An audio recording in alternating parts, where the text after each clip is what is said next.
So I ran for council really on a platform of, fiscal reform, making the changes that we need to do to get our finances back in order. I've had an intense focus on making sure that we're doing structural reforms that were long overdue from the city, because that impacts everything we do as a city. If we don't get our finances in order, we're not going to have the monies to do what we need to in our neighborhoods in terms of street repair, parks, libraries, public safety. So I've been really focused on getting our financial reports current, which we've done, and focusing on all of the changes that we needed to make as a city. And so if you look at what's going on in the city of San Diego, we've been taking a look at not only our property tax, sales tax revenues. I've been pushing very strongly to make sure we have conservative estimates so we can base our budget on what we're actually going to have.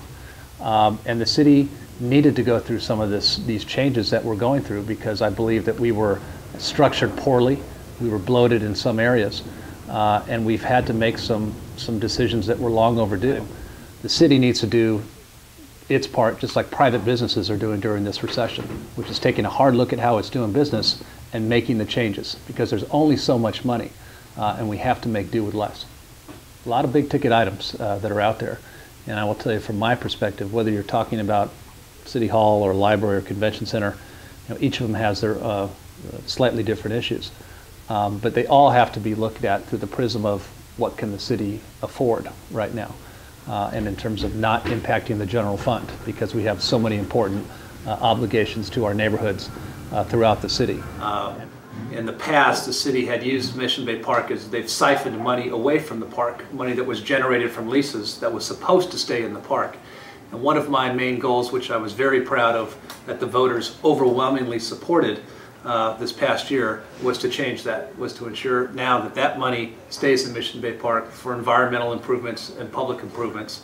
And that'll last for decades to come. When we got the Mission Bay charter amendment passed, and so many voters supported that, over 2/3, that was extremely important. It made me feel like we really accomplished something that I personally feel strongly about.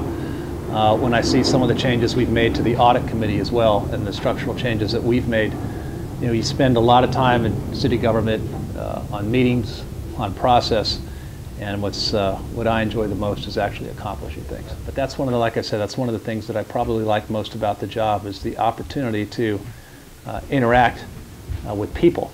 This is a people job, and people want a council member that's out there, that's getting things done, and that's the type of person I'm trying to be.